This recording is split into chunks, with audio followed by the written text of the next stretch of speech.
আসসালামু আলাইকুম। মিজানুর রহমান আজহারি সাহেব কোরআন ও হাদিসের আলোকে বলেন, ভিডিওটি না টেনে সম্পূর্ণ দেখবেন ইনশাআল্লাহ। শবে কদর, লাইলাতুল কদর ইসলামের সবচেয়ে মর্যাদাপূর্ণ রাত। আল্লাহ তাআলা কুরআনে বলেছেন, এই রাত 1000 মাসের চেয়েও উত্তম। অর্থাৎ এই এক রাতের ইবাদত 83 বছর 4 মাসের ইবাদতের চেয়েও বেশি মূল্যবান। তাই এই রাতে কিছু বিশেষ আমল করলে আল্লাহর অসীম রহমত ও মাগফিরাত লাভ করা যায়। নিচে শবে কদরের 5টি বিশেষ আমল বিস্তারিত আলোচনা ও ব্যাখ্যা সহ দেওয়া হলো। 1. বেশি বেশি নফল নামাজ পড়া। শবে কদরের সবচেয়ে গুরুত্বপূর্ণ আমল হল নফল নামাজ আদায় করা। রাসূলুল্লাহ সাল্লাল্লাহু আলাইহি ওয়াসাল্লাম বলেছেন, যে ব্যক্তি ঈমান ও সওয়াবের আশায় লাইলাতুল কদরের রাতে নামাজ পড়বে তার পূর্বের সমস্ত গুনাহ ক্ষমা করে দেওয়া হবে। বুখারী ও মুসলিম। কিভাবে নামাজ পড়বেন? 2 রাকাত করে যত ইচ্ছা নফল নামাজ পড়তে পারেন। তাহাজ্জুদ নামাজ পড়া উত্তম। দীর্ঘ কিরাত, রুকু ও সিজদা করার চেষ্টা করবেন। কেন এই নামাজ গুরুত্বপূর্ণ? এই রাতে আল্লাহ বান্দার দোয়া ও কান্না খুব দ্রুত কবুল করেন। অনেক মানুষ আছে যারা সারা বছর ইবাদত করে না, কিন্তু এই এক রাতে আল্লাহ তাদের ভাগ্য পরিবর্তন করে দেন। 2. বেশি বেশি কুরআন তেলাওয়াত করা। শবে কদর হলো সেই রাত যেদিন প্রথম কুরআন নাজিল হয়েছিল। আল্লাহ বলেন, নিশ্চয়ই আমি এটি কুরআন নাজিল করেছি লাইলাতুল কদরের রাতে। সূরা কদর 1। কিভাবে তেলাওয়াত করবেন? ধীরে ধীরে তেলাওয়াত করা, অর্থ বুঝে পড়ার চেষ্টা করা।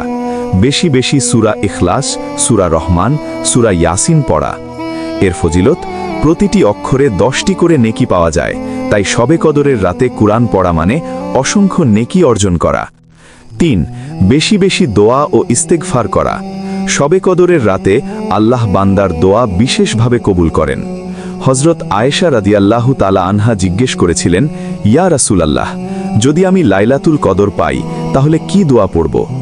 রাসূলুল্লাহ সাল্লাল্লাহু আলাইহি ওয়াসাল্লাম বললেন, এই দোয়াটি পড়তে, আল্লাহুম্মা ইন্নাকা আফুউন তুহিব্বুল আফওয়া ফাআফু আন্নি। উচ্চারণ, আল্লাহুম্মা ইন্নাকা আফুউন তুহিব্বুল আফওয়া ফাআফু আন্নি। অর্থ, হে আল্লাহ, আপনি ক্ষমাশীল, ক্ষমা করতে ভালোবাসেন, তাই আমাকে ক্ষমা করে দিন। কি দোয়া করবেন? নিজের গুনাহের জন্য ক্ষমা চাইবেন, দুনিয়া ও আখেরাতের কল্যাণ চাইবেন, নিজের পরিবার ও উম্মাহের জন্য দোয়া করবেন। 4. বেশি বেশি জিকির করা। এই রাতে জিকির করলে আল্লাহর রহমত দ্রুত নাজিল হয়। কিছু গুরুত্বপূর্ণ জিকির: সুবহানাল্লাহ, আলহামদুলিল্লাহ, আল্লাহু আকবার, লা ইলাহা ইল্লাল্লাহ, আস্তাগফিরুল্লাহ। এর ফজিলত, জিকির করলে হৃদয় শান্ত হয়, গুনাহ মাফ হয়, আল্লাহর রহমত নাজিল হয়। অনেক সময় শুধু আস্তাগফিরুল্লাহ বলার মাধ্যমেই মানুষের বড় বড় বিপদ দূর হয়ে যায়। 5. দান সাদাকা করা। শবে কদরের রাতে দান করা অত্যন্ত ফজিলতপূর্ণ, কারণ এই রাতের আমলের সওয়াব 1000 মাসের চেয়েও বেশি। কিভাবে দান করবেন? গরিব মানুষকে সাহায্য করা, মসজিদে দান করা, এতিমদের সাহায্য করা, কাউকে খাবার খাওয়ানো। কেন দান গুরুত্বপূর্ণ? দান করলে গুনাহ মাফ হয়, বিপদ দূর হয়, আল্লাহ রিজিক বাড়িয়ে দেন। শবে কদরের একটি গুরুত্বপূর্ণ শিক্ষা: শবে কদর আমাদের শেখায় এক রাতের আন্তরিক ইবাদত মানুষের পুরো জীবন বদলে দিতে পারে। কেউ যদি এই রাতে সত্যিকারভাবে তওবা করে, কান্না করে আল্লাহর কাছে ফিরে আসে, তাহলে আল্লাহ তার সব গুনাহ মাফ করে দেন এবং নতুন জীবন শুরু করার সুযোগ দেন।